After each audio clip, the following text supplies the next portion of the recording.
But yeah, because like animation is so, I don't know, freeform, I want to say.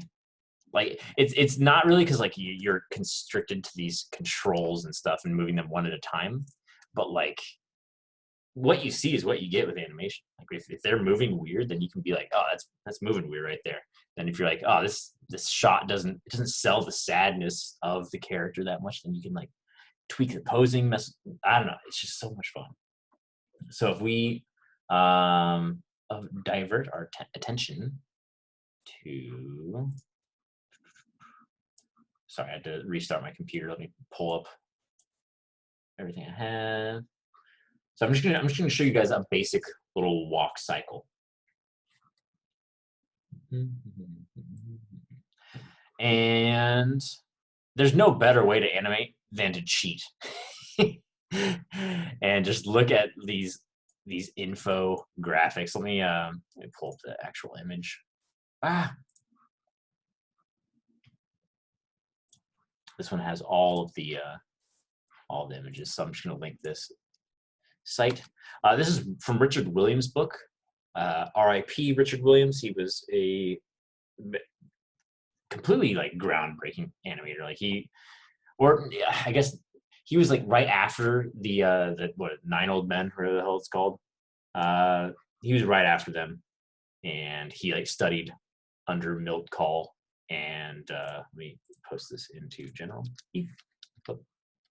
And he wrote a book called The Animator's Survival Guide, and it has just a bunch of like bare bones information on this stuff. I don't make it a required reading list because I don't want you guys to purchase books that you're not going to use, but like this is an excerpt from it, and there's a lot of information inside the rest of the book for a lot of different things.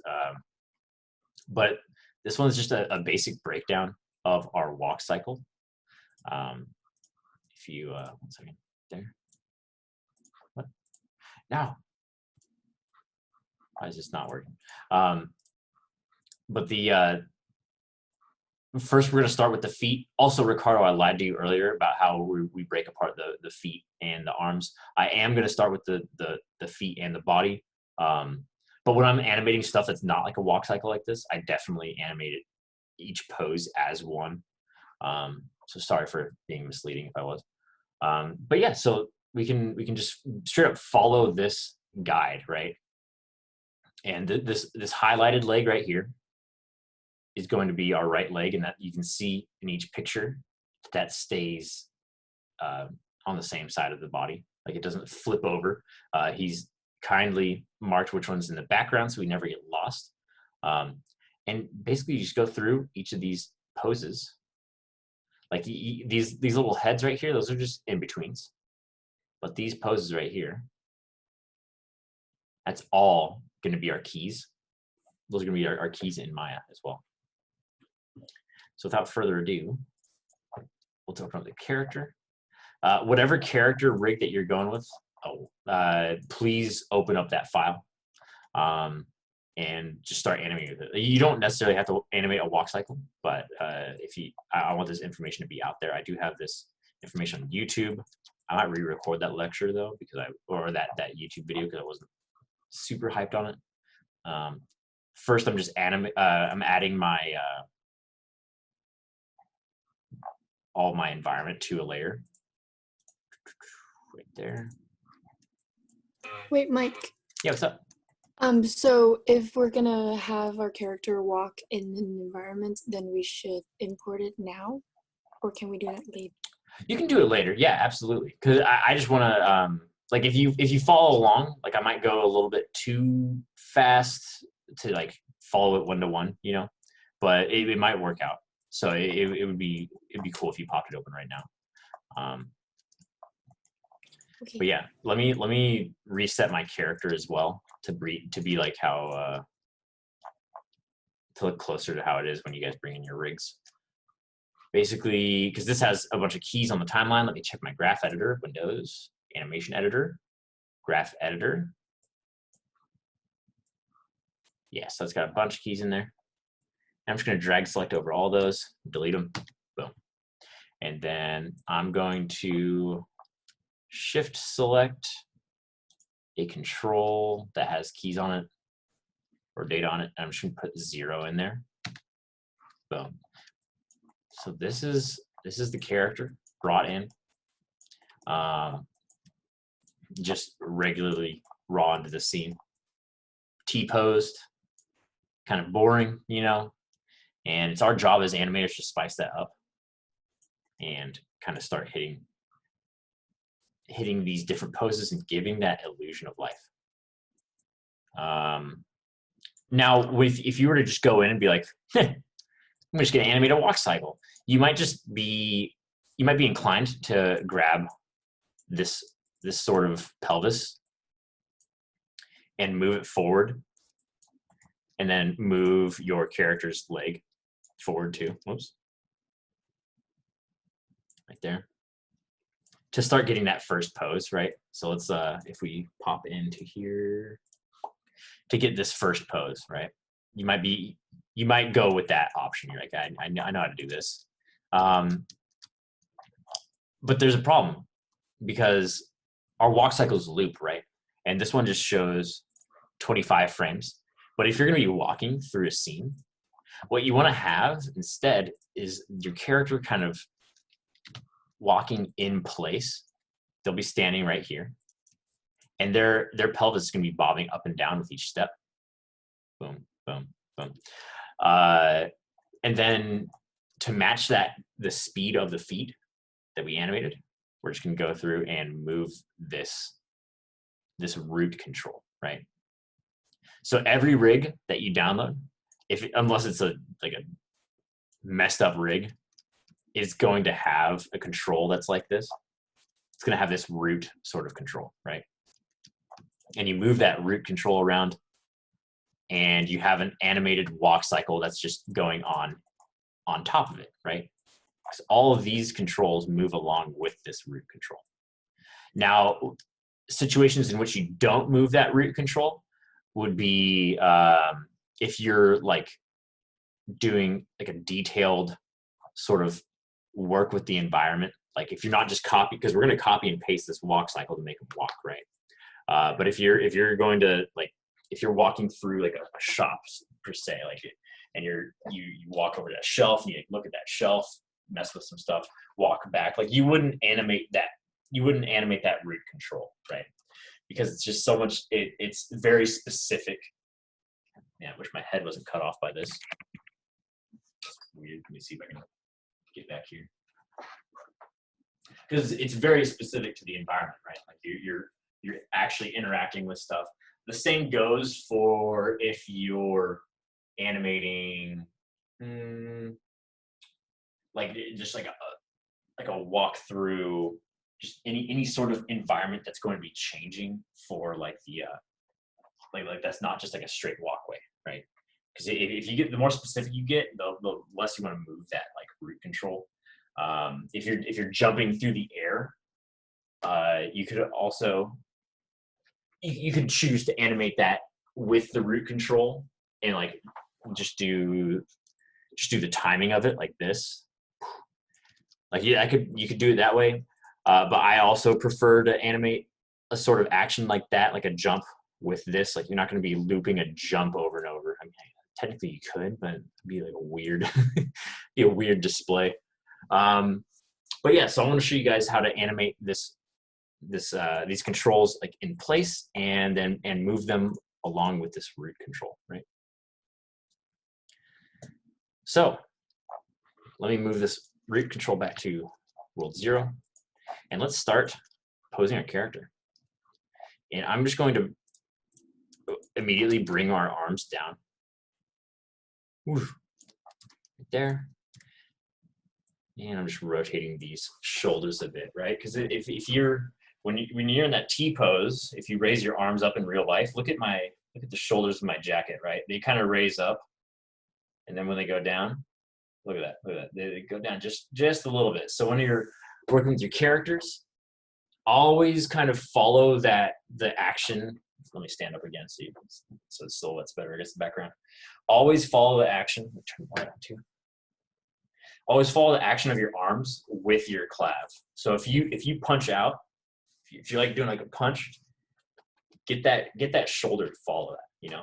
Like you don't just punch and not move this. Like if I constrain this, it looks like really dumb and weak, like ha ha. It looks like that rock'em sock'em robot, like beep, beep, beep, beep, beep. Like that's not a full punch. So definitely get that clav in there.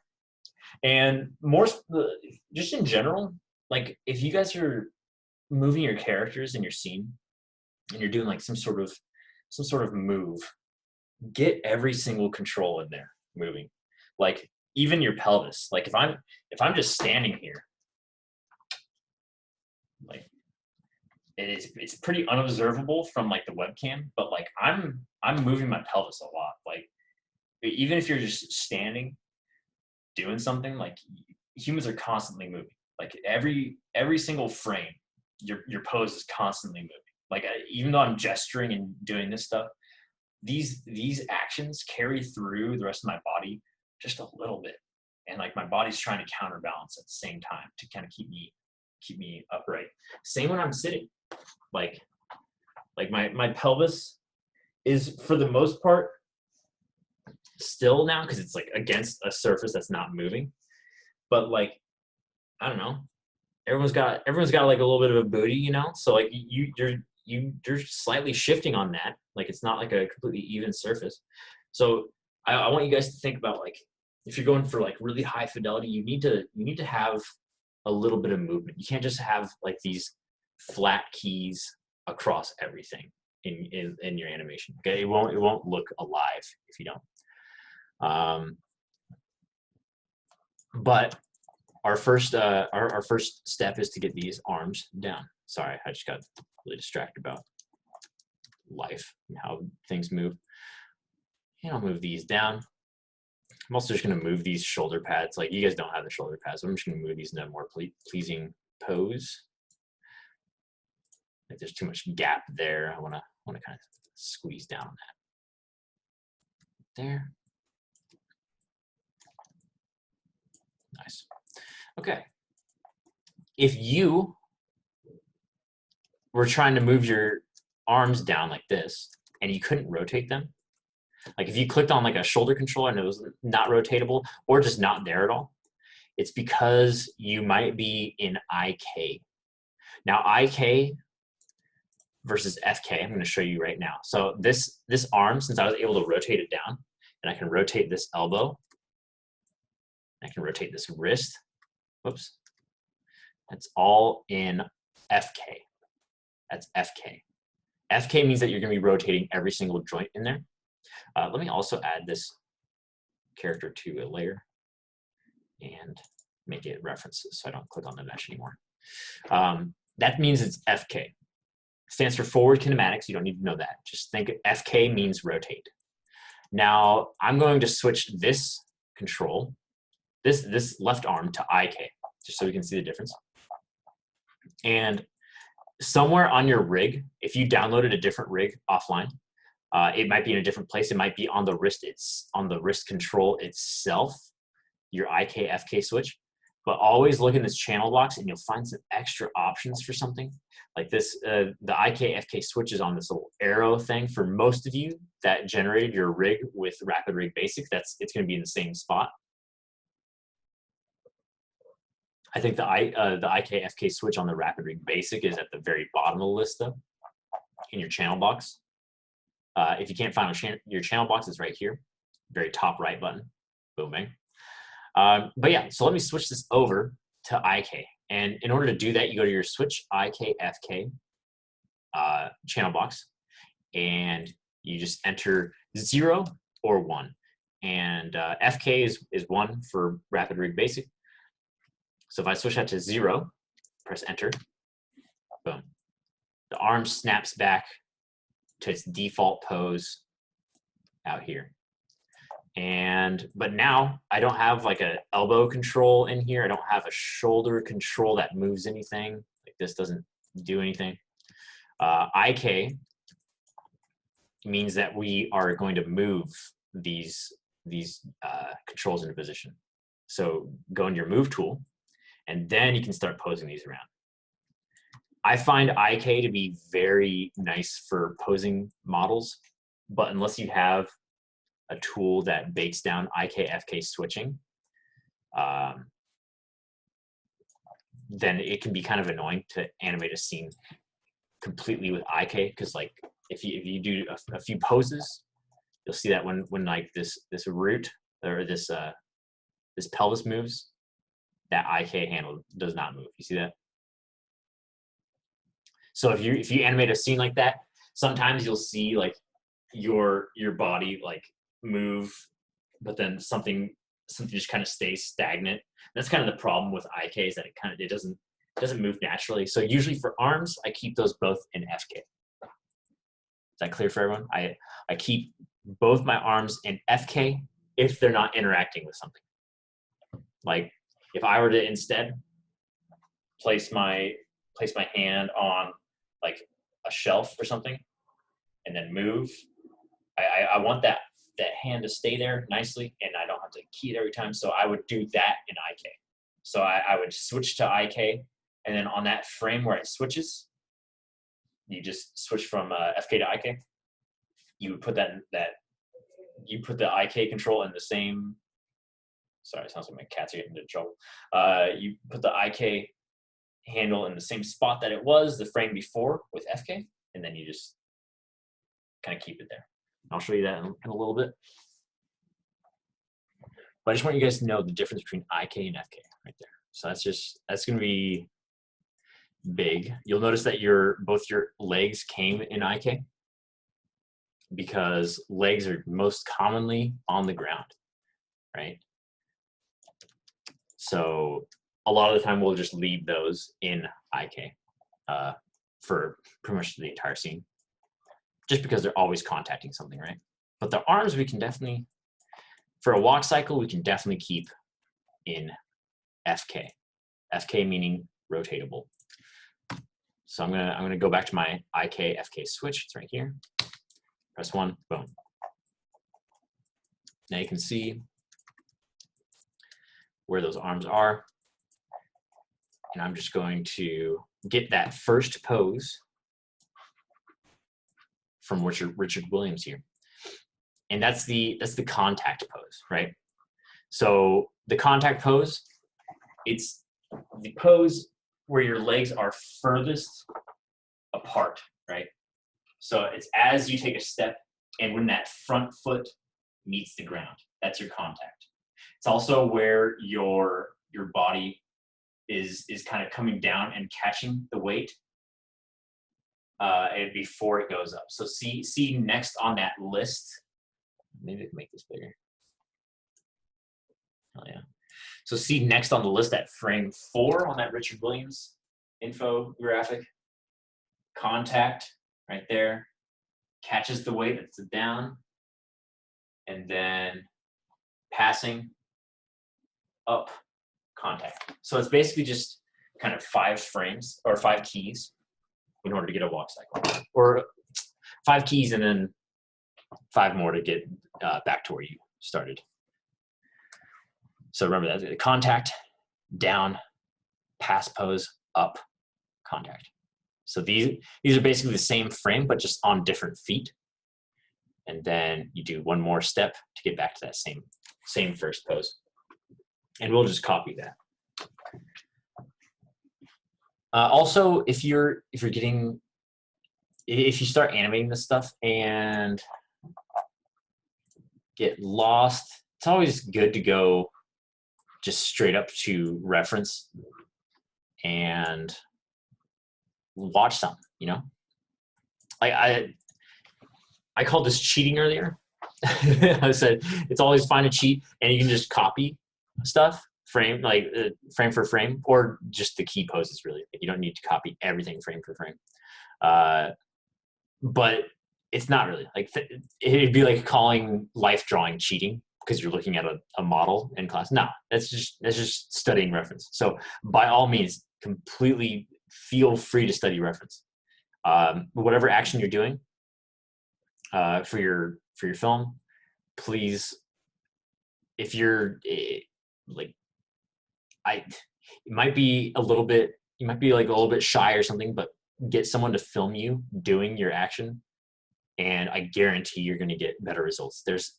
there's hours of footage of myself doing things that I've animated in my career. Like it's not something to be like embarrassed about. You will look like a dork if you're swinging like a I have like a cardboard sword over there that I do for when I'm animating sword swings and stuff. You're gonna look like a dork for sure, but like I mean, you know, your art's gonna be so much better for it. Because if like especially your first time animating, like if you're trying to animate without reference, it's going to look kind of garbage. Simply by you missing out on a lot of like weight shifting and like where everything lies. But we can see this guy. So if we're going through here, so that's the contact right there, and then down, and then passing, and up, and contact. So those are the 5 poses we're gonna go for. And I'm just gonna do the lower body first. And we might not need the graph editor for very much of this. But let's get this contact pose going. Right here. Really wish I could pull this up and keep it up for you guys on the side. But yeah, so we're going for a contact pose. That's that first one right there. And let's start, let's see, what do? They do right foot forward first. So let's go pull that out. So pull this back, bang, right there. And then I'm going to, I know those are just the IK controls. I just moved this right foot forward, left foot back. And then I'm gonna lower this pelvis down. Because you notice how, let me move this banister so I don't have to see it.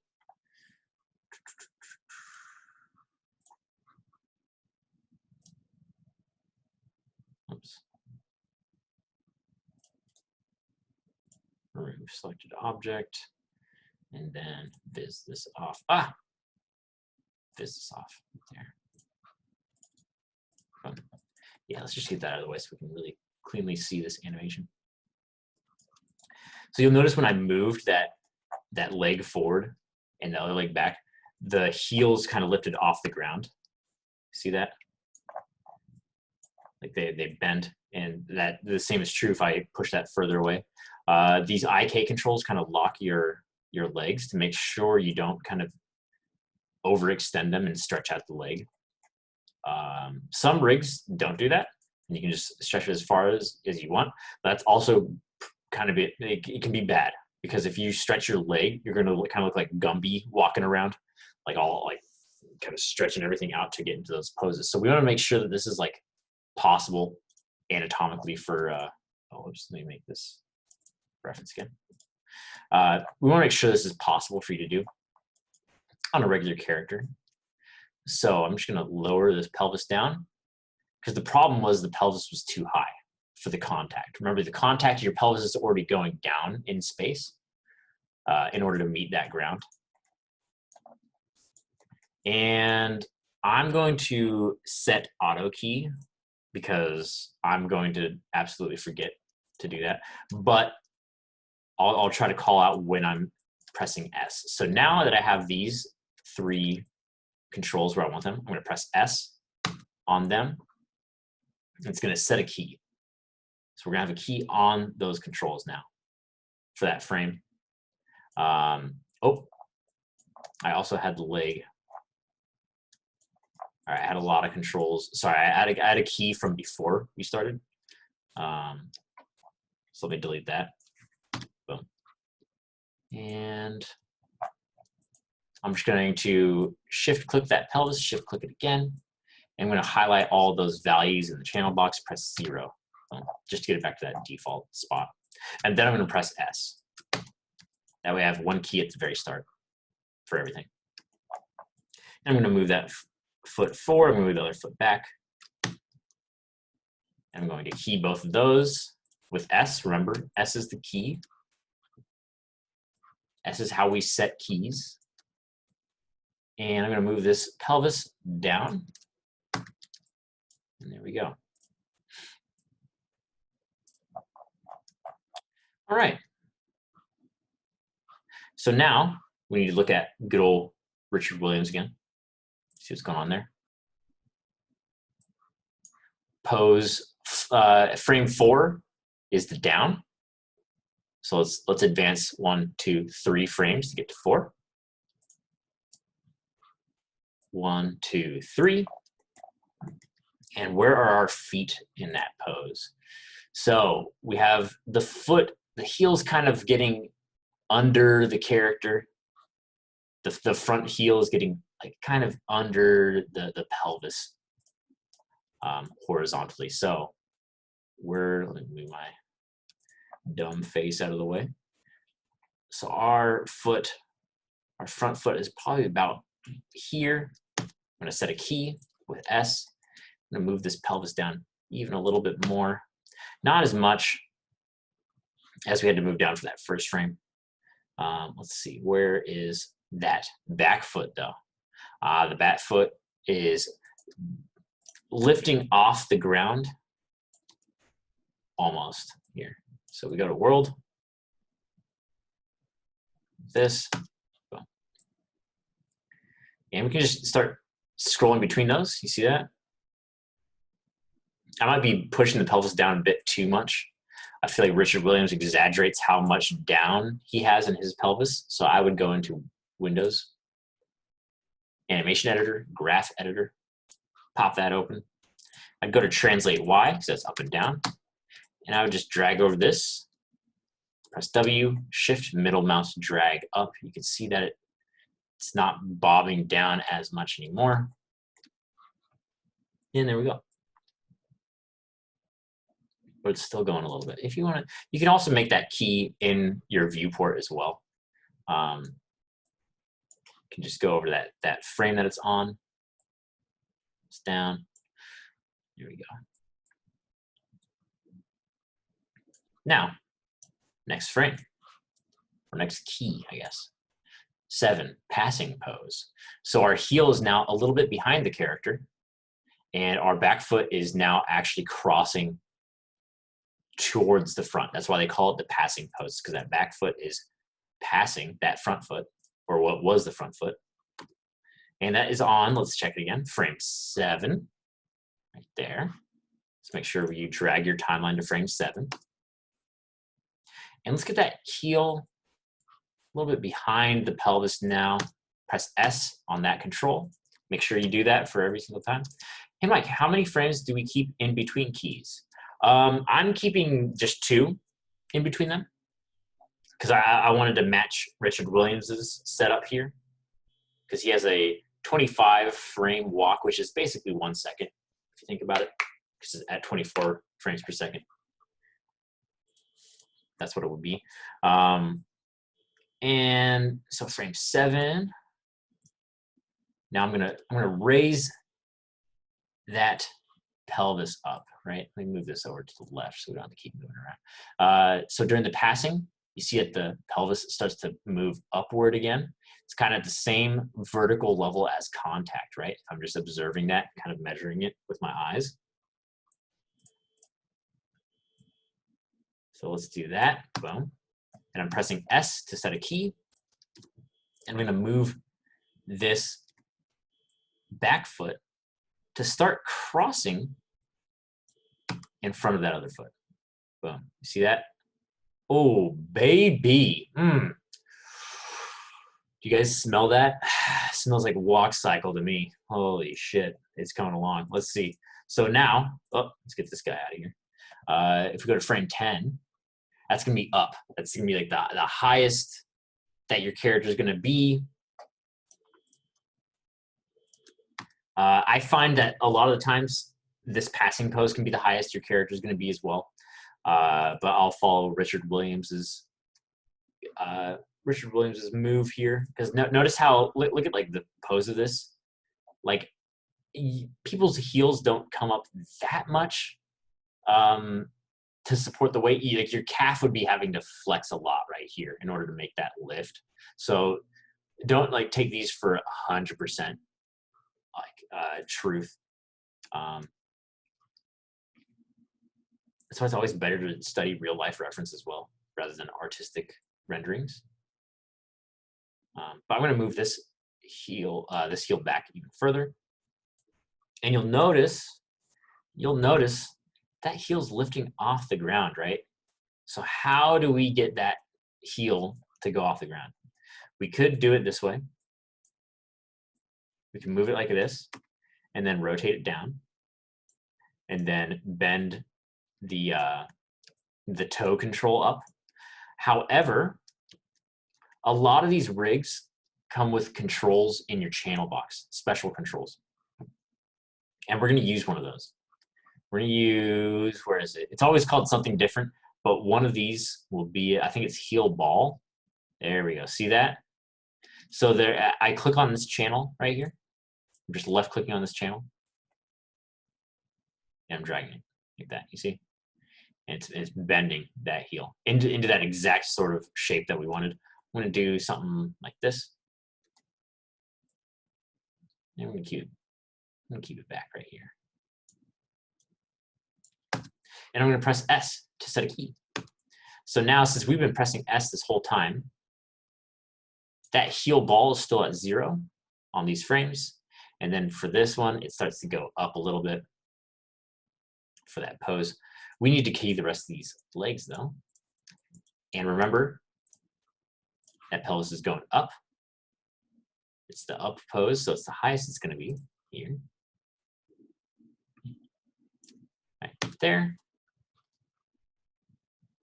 And let's check out what that other leg's doing. It's basically kind of coming forward. The knee is in front of the character now. So let's move that over as well. And that heel is kind of getting ready to stretch out and plant on the ground. If you move those forward and your knee flips out, it could be because of this IK control right here. So if you look at these, as I move these around the scene, it bends the elbow or knee, in this case, towards it, right? So that's like the IK aim. So in order to get an arm, let me switch to IK on one of these arms. Boom. I can use the same control to re-angle that arm. That's just two examples of this IK control. But if your knee starts bending in a different, like a sideways way, it's probably because this is going too deep in there. You always want to keep this in front of the knee, right? You can have it move around like this, but like that's clearly going to break the rig, you know? So we want to keep these in front and you should be fine. So we have our poses now for pretty much everything. We just need to step on the ground, which is next frame. So contact right here, 13. So if we go to frame 13, I'm going to have contact right here.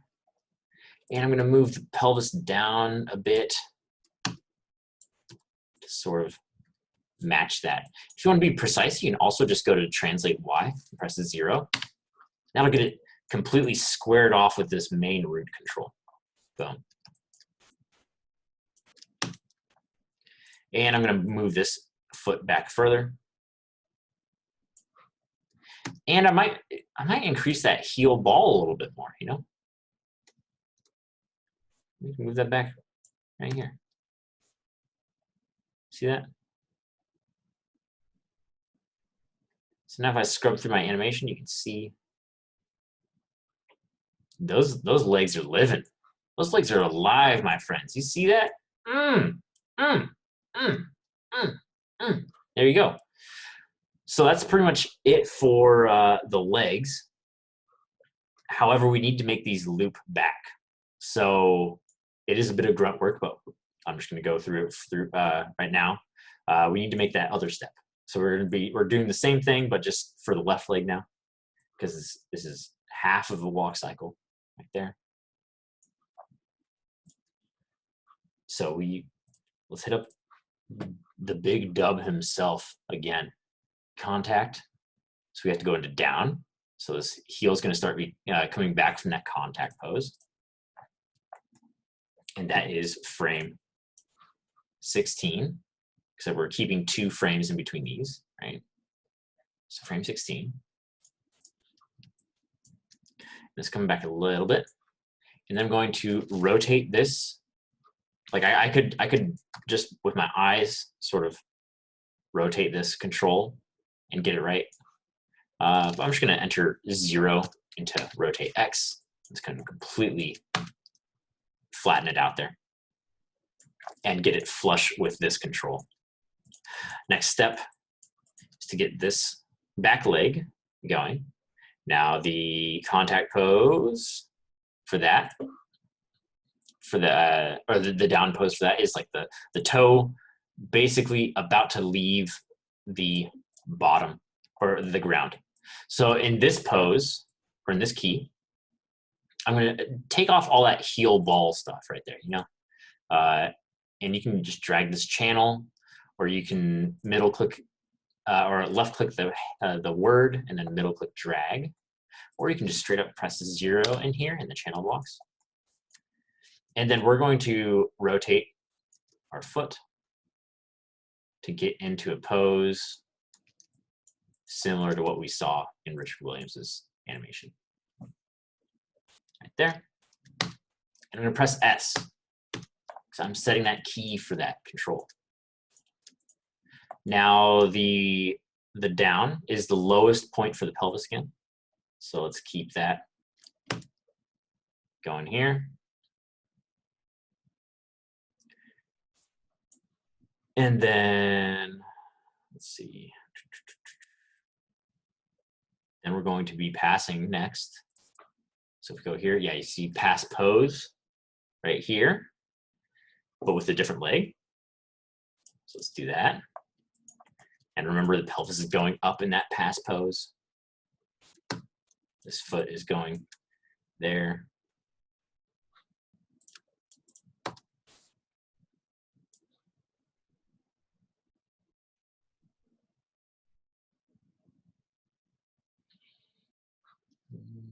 Oh, wait, whoops. I'm overriding that first pose. Sorry about that. I was overriding my down pose there. Yeah, sorry. So you have to go to frame 19. Then you can start getting those into position.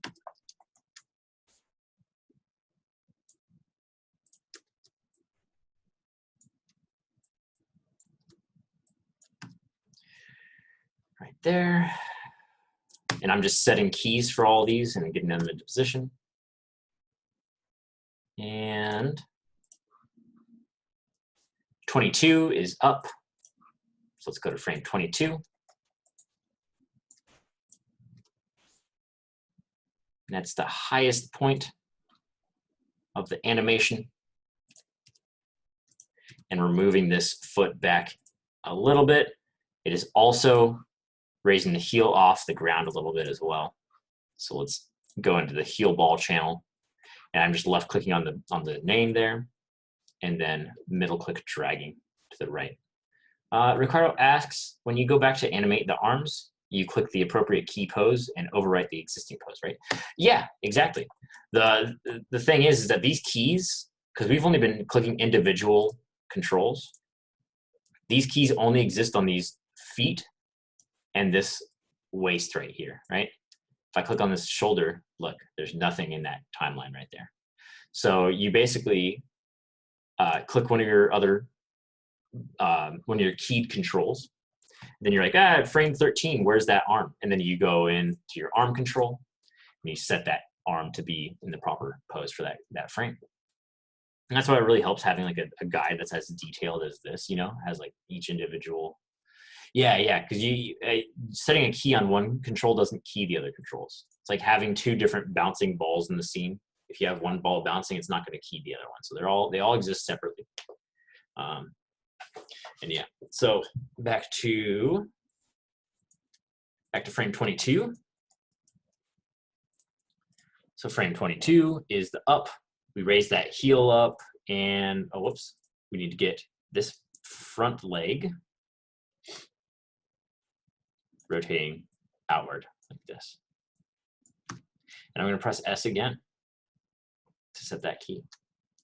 So we're almost there, guys. Ooh, man. Almost there. So now, next step is contact. We need that first frame of animation again, right? Does anyone know how we can get that first frame, this first frame right here, to be over here? First, let me expand my timeline to be 25 frames. And I just did that with this little box right here. Does anyone know how we can make our character match up with that first pose?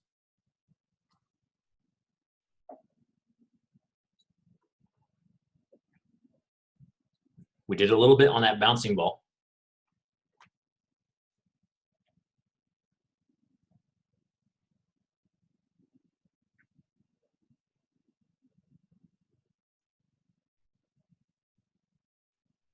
Any takers? Anyone know how we can just get this first key to be this last key? Because we need those to be the same, right, in order for this to loop. Ricardo Delgado, copy, paste. He is correct. Now don't Control-C, Control-V. Don't do that. That will break your scene. That will absolutely 100% break your scene. So instead, what you want to do is right-click on the timeline, copy. Right-click at the very end of the timeline, paste. Boom. There we go. So now when we click on the first frame and last frame, they are the same exact pose. You see that? There you go. The legs are moving. We are getting that animation. And there's a lot of stuff that we could polish up. Like notice how this back foot kind of, it stops when it gets to like the back side of it right here. It's not fluid. You can see it kind of, it slows down on the ground, but that's not how we walk, right? Because our mass is going forward at a constant rate. Like it's just moving forward. So our feet need to kind of push back that same distance, right? Because as we're progressing. Like if I look at this athletic male standard walk, what the fucking name is that? Like if you look at his like where his toes are, that's a constant speed right there. These feet are moving back at a constant speed. So it's important that we get that as well. I'm going to change the body first though, because we need to animate the arms. So, any questions before I go into some arms? Pretty much just to review, we were just looking at Richard Williams's sort of guide here, and just matching the legs and body to each different pose on this list. Each different pose. Nothing too fancy out there. And the only thing that's a little bit fancy is this heel ball control on the feet. So when you click this, you have that heel ball in there. You can just kind of click on the name, middle click, drag in the viewport, and then kind of test out what it does. You can do the same for all these other ones, like ball swivel, kind of rotates around the ball of the foot, toe up, down. Look at that. So we have a lot of different sort of controls in here. But we don't need to get that crazy with it. We're just doing a simple walk. There we go. So we have our feet walking. Now I'm going to do the arms. And the arms are pretty simple compared to the feet. at least for now. If we want to go high fidelity, then we're going to get a little bit more intense. But we can take things the same as the regular walk cycle, and we don't have to go crazy with it. So you can see here that he breaks down those poses as well, but for the arm. So you have your contact, and then on the down, your arms are the furthest back, and then you have passing, they're kind of just straight up in the middle, and then on the up, they're outward, and we can just observe the athletic male standard walk as well. So on his contact, he's a few frames before. Let's see. So here's his contact. His left foot is outstretched, and this is one big because I'm remembering that some of you haven't taken an animation class yet, which is kind of crazy to me that this is your first one. But when you're animating a character, or when you're animating a walk, when you're walking, if you have your right foot out, it's always going to be your left hand out. So your arms counterbalance that walk. So see how I do that? Let's see, can I lower this camera a little bit?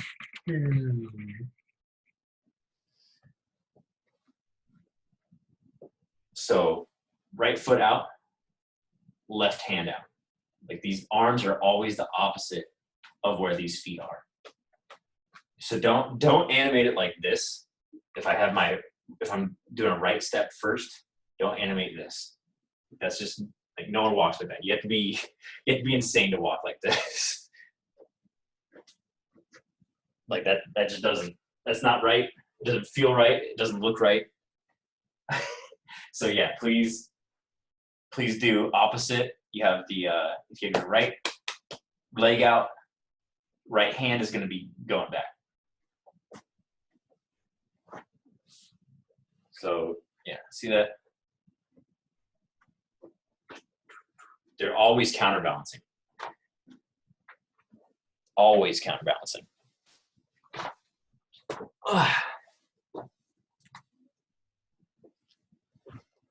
So let's hop back in here.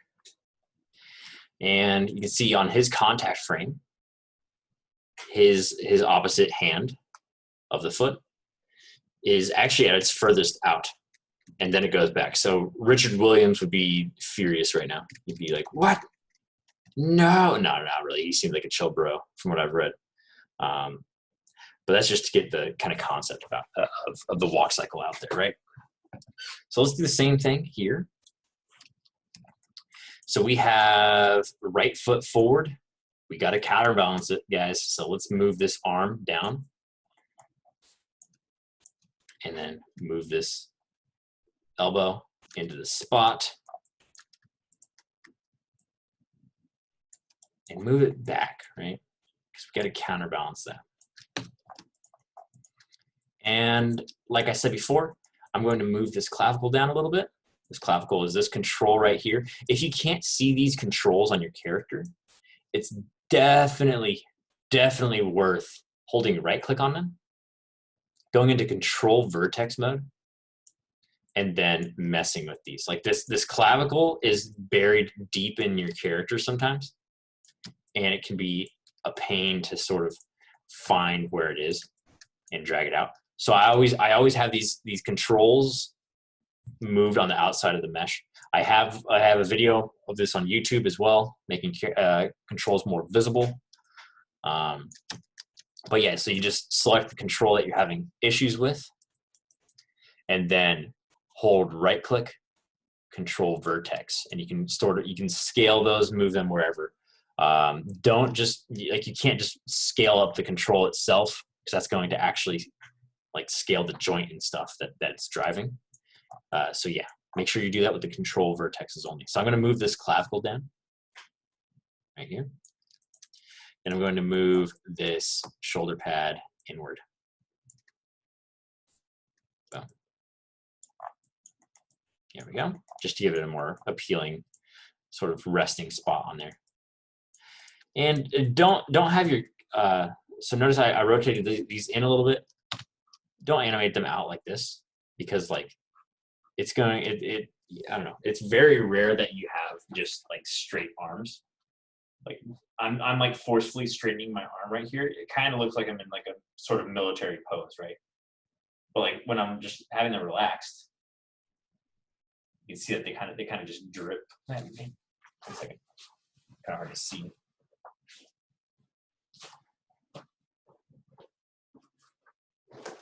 So you can see that my natural resting pose kind of, it's always a little bit bent. That's like, so it might be like even 10, 15, 20 degrees. And that's because your bicep is still in your arm and it's still just kind of keeping constant tension on your arm. So yeah, always get a natural pose into that arm there. Oh man, it's kind of chilly bones, guys. It's getting kind of chilly bones. Go. And make sure before moving these around that you have keys on all these controls. I'm going to lower that wrist a little bit because I have a sword in that hand. Next step is getting this arm down. And can anyone tell me where this arm's position needs to be in relation to the rest of the body?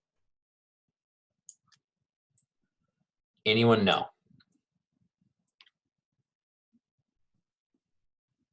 Anna, forward. Fuck yeah, Anna. She knows it. She knows it. Anna's on top of her game. So yeah, it needs to be forward, and that's because that back foot, or the left foot, is backward right now. So it needs to counterbalance that. You see, if I look from a vertical perspective here, you can see that it's counterbalancing this. If I go into my other cameras, I'm just pressing space to do this. You don't need to do this, but it's good to observe. If I go in from, where's top? Top right here. This is your orthographic view. It really helps scan your character. You can see that this character's pose is now perfectly balanced right there, right? Got all these sort of working together to kind of balance the character. Make sure that they don't topple over. Here we go. All right. And then I'm going to press S to set the key. I'm going to set the key on this wrist as well. And there we go. So that's our first arm pose. And honestly, we can just go kind of to like the halfway point and just key that one too in the opposite. So let's find where these arms are, or like where these legs are kind of switched, right? It's gonna be halfway through. Sweet. Since we have all of our leg animation, right? Let's check the frame to make sure. Yep, frame 13. So now we can just key these arms in the opposite pose, because they're just swinging an FK, right? And it's gonna be easy to sort of just flip them like this, and then set the key. And I'm going to also key these elbows. I'm just cranking them out a little bit.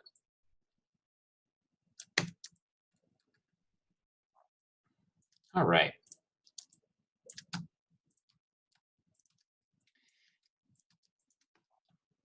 So now you can see, ooh, those arms are working with us now.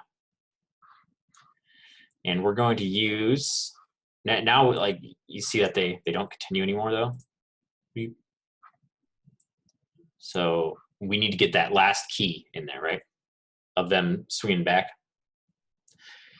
And just as before, we can copy and paste from the timeline. So I have all of my elbow, because all these keys exist on the arms, right? So elbow, shoulder, shoulder. Oops, sometimes it's kind of hard to select these controls. Elbow.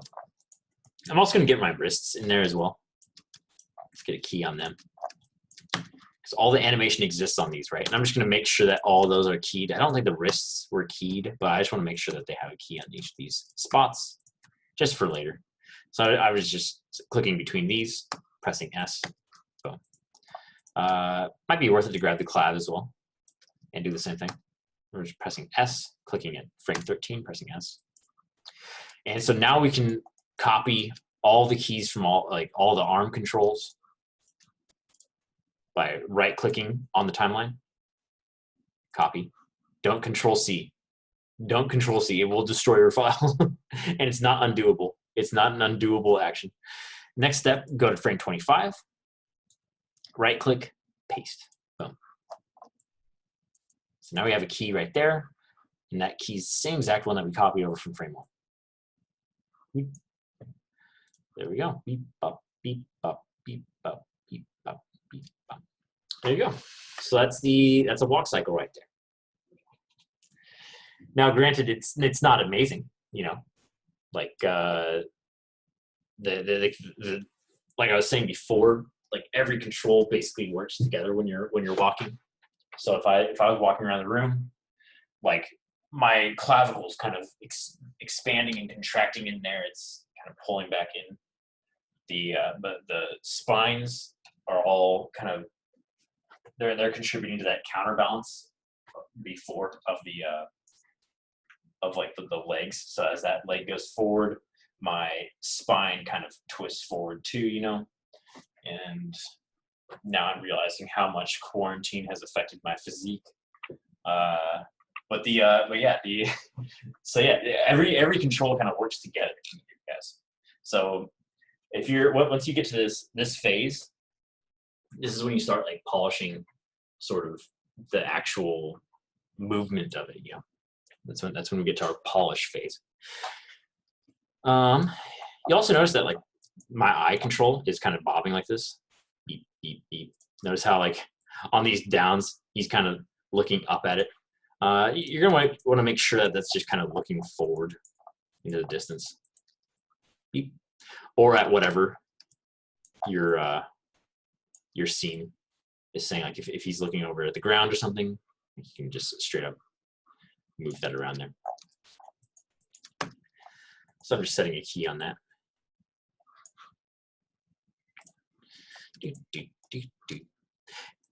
So that's the basic walk cycle.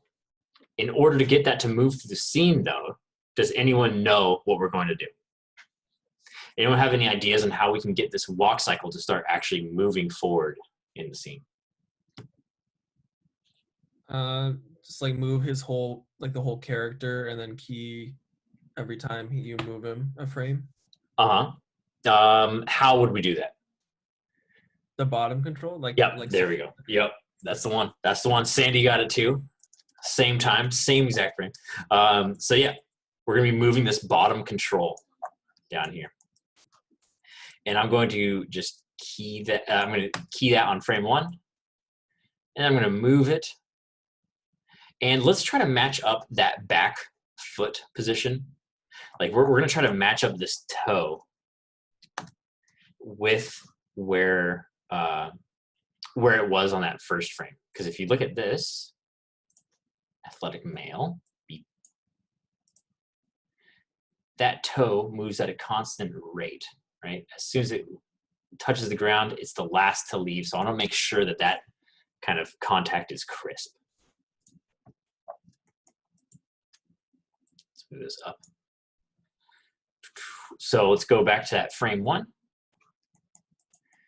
And we can even go in and be very precise about it and go polygon primitive cube and scale down the cube.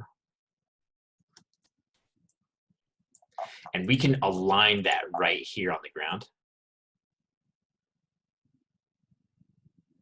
Boom. So that's snug with the toe.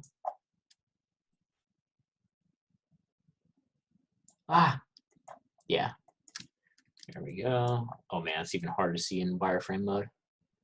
So that is snug with the very end vert of that toe. Let me go back into 5. And then now we have like a sort of metric, this little cube. We have a little metric of knowing exactly where to set this key in the future. So if I drag this over, this is the toe. Now we need to drag this control to kind of match up with that toe again. Right there. Oops.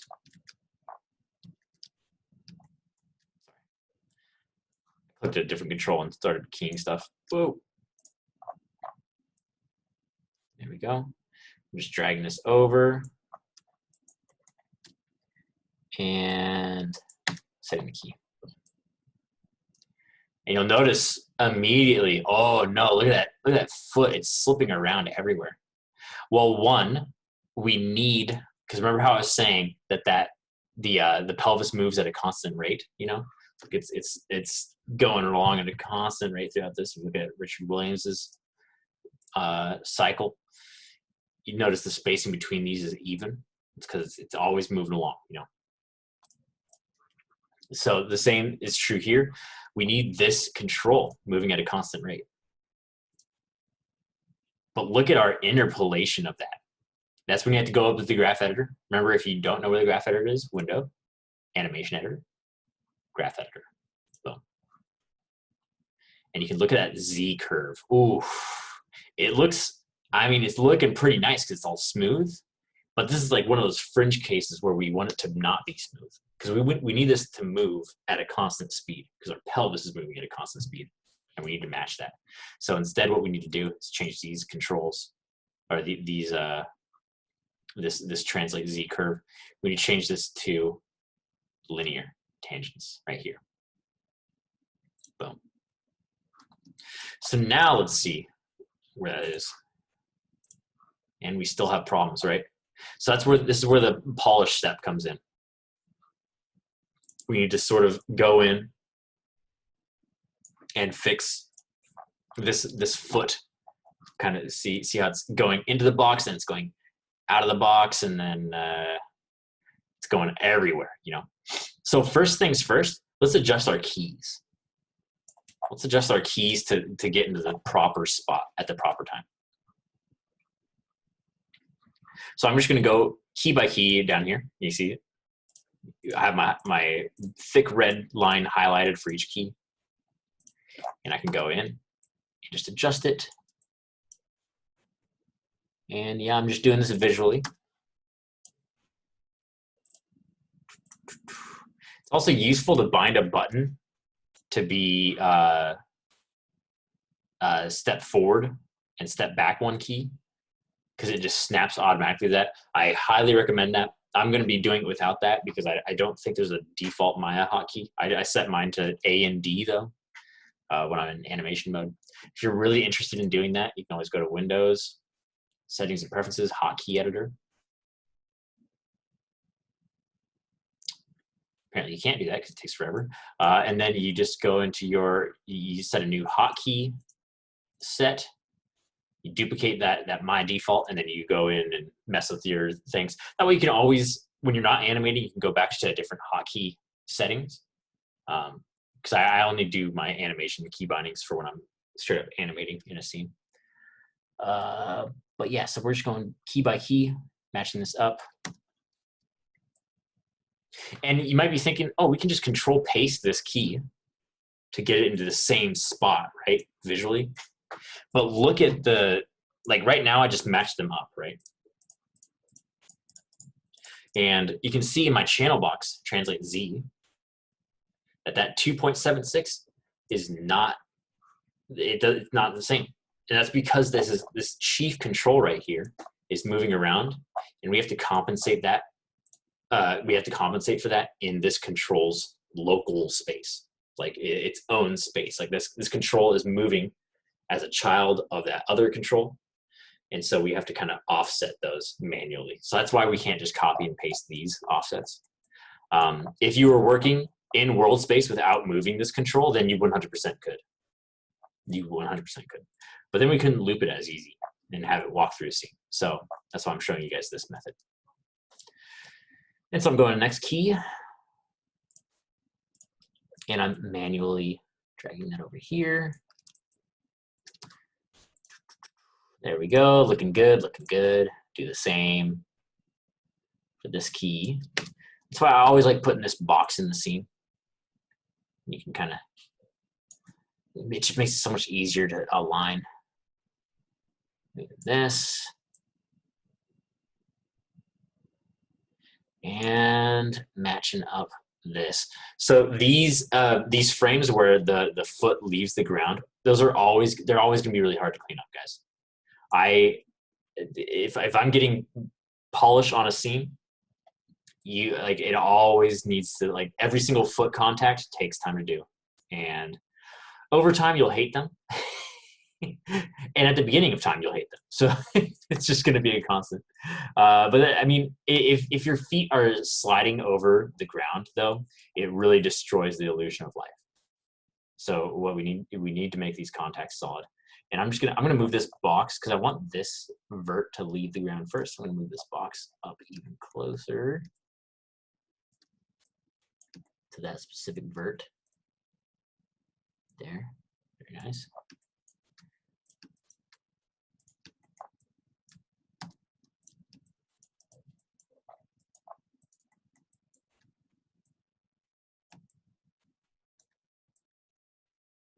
And there we go. I'm also going to check vertically, see how because we were using that heel ball control before. Now that heel ball control, if I go into the curve of that, now the heel ball is kind of interpolating off. We have to compensate for that in our regular move keys as well. So I'm just going to do this. And this is only if we're getting pretty detailed and polished, you know, guys. So see how it's getting more solid of a contact here. I'm also going to move it forward because it needs to match the box. Right there. And there. All right. So now I'm going to move this box out of the way. I'm going to freeze it first. That way I can always move back to that spot. So now this foot is mostly moving, or is mostly staying still. Notice how it jitters a little bit right here. And that is because of the interpolation of it. Again, right? The same as that first control. This controls translate Z was doing that curvy stuff. Our foot is doing the same thing. So if we go into the foot's translate Z, you see that? See how all these other keys are in a straight line, just looking nice. This one gets a little bit curvy, you know. So we need to key it like that. We need to switch over to linear tangents. I can also switch it to spline tangents, and I find that to be more useful because we also need to match that up with this front key. So if you do spline tangents here, you can just control, and I'm just doing control C as long as you're in this graph editor viewport. If you don't do control C outside of this graph editor viewport, it will mess your scene up. And then I'm going to drag over this. I'm going to control V. Boom. There you go. Oh, and it is a little bit wavy on this one right here.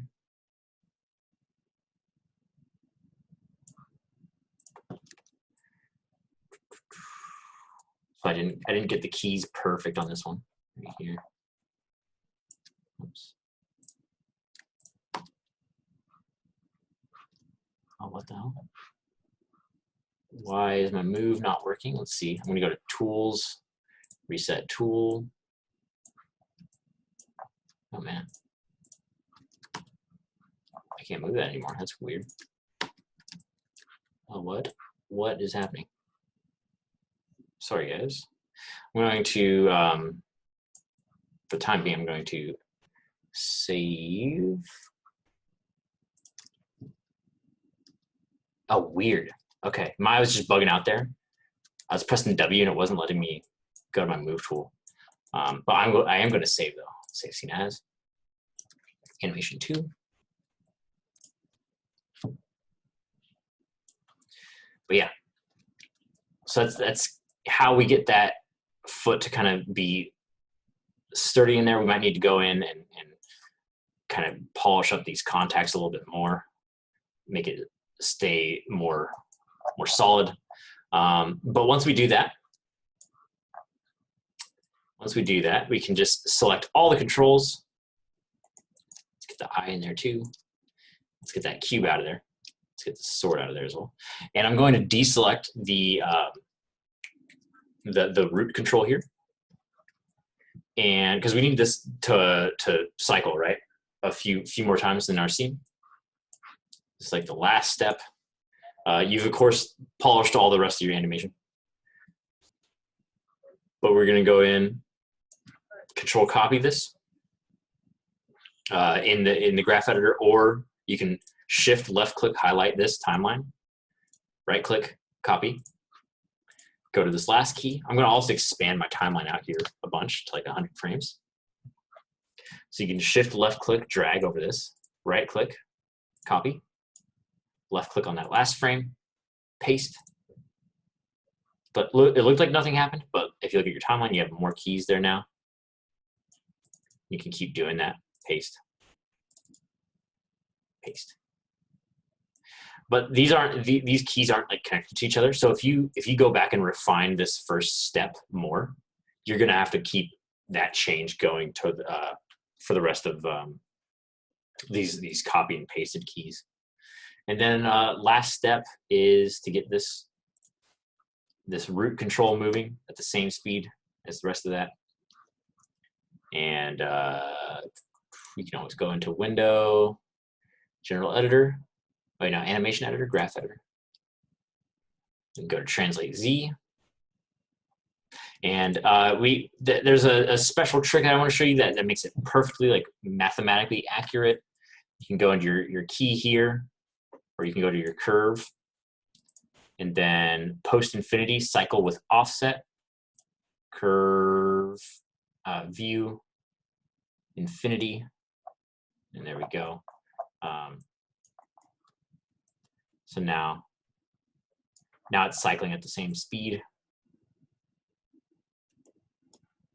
And he's walking through the scene.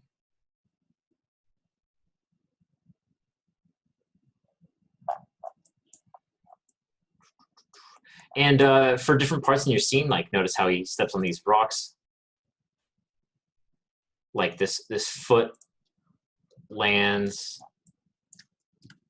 Oops, sorry, I'm used to my animation hotkeys. You'd need to like adjust this, so you could make all of these foot contacts fit that stone, right? So if you want to do that, you could just simply go into all the keys in the graph editor. So let's see, starting from key 25 to key 41. So 25 to 41. It's like in here, 25 to 41.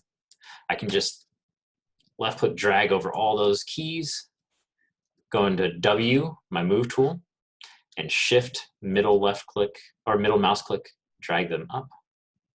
Boom. So now they're just all kind of adjusted for that. So that's the strength of the graph editor. That's why we really need to know that if we're going to do a lot of serious animation. But that's how you get a walk cycle. That's every step. Literally every step. I did like pass over a lot of polished stuff, but that would involve a lot of kind of keying this spine to be opposite here. So like that back arm is going like that, front arm is going there. So I would kind of rotate the spine this way, and then compensate by having the head rotate back to be facing forward. And then when it's all the way forward here. Kind of rotate that spine back this way. Actually, let's get it on frame 13. Get that rotated this way. Nice. Get that head going there. And then we can just shift, left click, drag over those, right click, copy, and then paste. Right there. Paste. There. Paste. Oh, I need to make sure that I'm doing that with the spine as well, though. Get the spine in there. Shift left click, drag over those, copy, paste, paste, paste. So you can see that now that the spine's activated, it feels a lot better in there too. Not as rigid at all. Still a little bit rigid though, not gonna lie. Could definitely use some, like a little bit of swivel like this, you know, because we're not walking completely like bricks all the time. Kind of get a little bit loose in there. So yeah.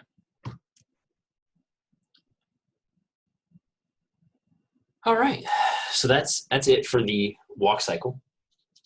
I just wanted to show you guys that. If you are doing a walk cycle, then please have it moving forward in your environment. And then at the end of it, you can render out all your frames, have a camera, like you can do different camera shots of them going through or something, like having it like follow them like along from whatever perspective you want, tell whatever story you want, or as much of a story as you can with a walk cycle, you know. But yeah, so that's all the walk cycle. I'm going to stop recording now.